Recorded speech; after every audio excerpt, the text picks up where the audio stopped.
Hello, Nursing 452 class. I am Erica Spillman, and I did a presentation on the mental health of developmentally disabled. So the purpose of my presentation was to find ways to improve the mental health of developmentally disabled. Um, these these people or developmentally disabled population come from all ethnic, cultural, racial, and socioeconomical groups. Community Link is where I did my presentation at. I chose this location because that's their main job. And actually, one of their mottos is they're dedicated to improving the quality of life of people with developmental disabilities in our community. So the main reason why I chose this topic was because um, I was sent to the ER at one point to sit with a patient that needed a one-on-one um,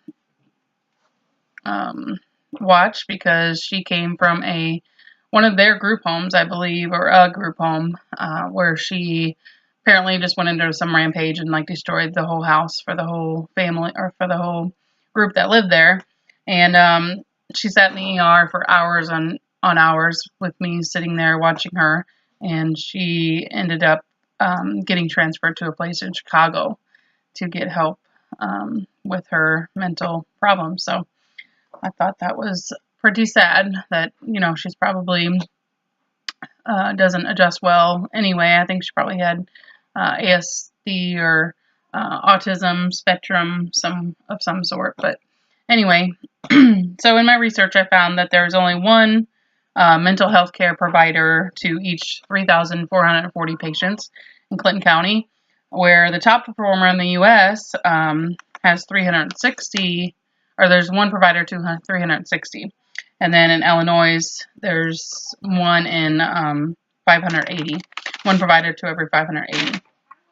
So in my research, I also found that several studies where they looked into helping with the mental health of developmentally disabled.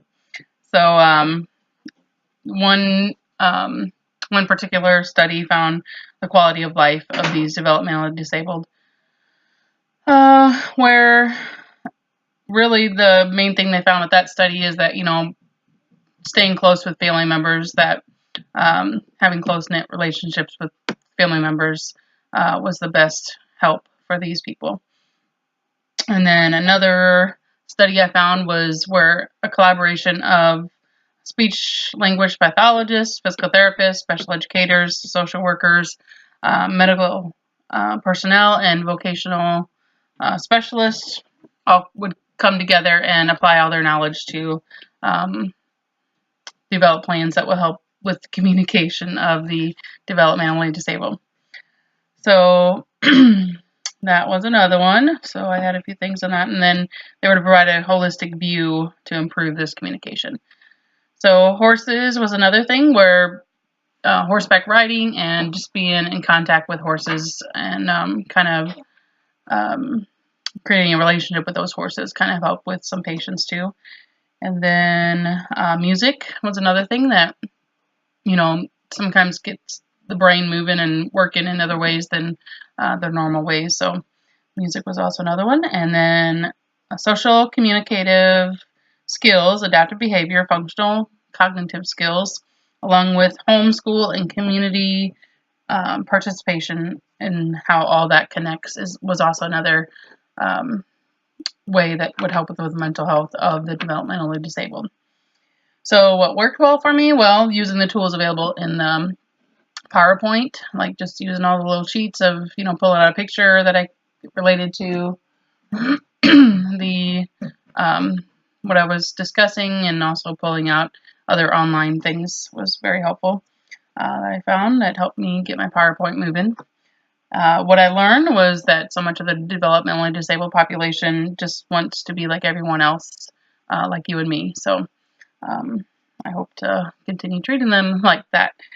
And then what would I change about a presentation, my next presentation? Well, I really felt like I was taking forever, like I was boring these people to death, and I really need to get that out of my head, because when it was done, they were like, "Oh, you're done? That's it?"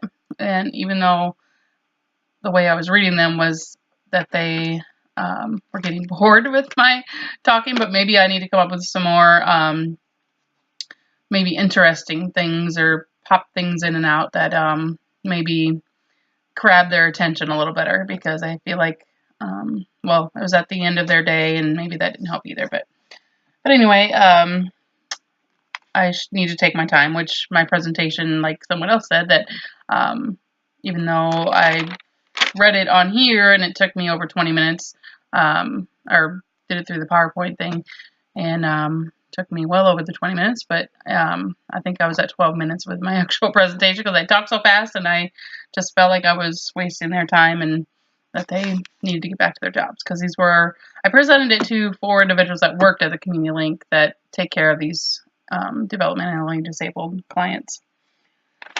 So, what I would take away from the presentation, or what I've learned, is that really I can do anything that I set my mind to.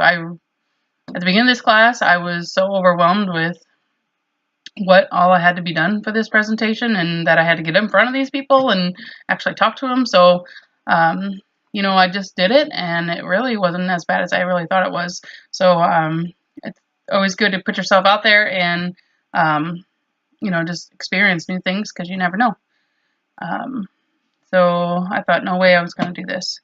So my experience would change my practice by being more confident in the things I do, because yes, with time, anything can be done, and you can set your mind to it and you can do it. So I hope I continue to improve. That was the first time I've ever done a presentation, and I really, I could have done better, of course, with grabbing their attention and maybe having some handout materials and doing other things that maybe would get them a little more involved in the actual presentation. So anyway, I can't wait till the next class. I hope everybody did well in their presentations, and has a Merry Christmas. Thank you.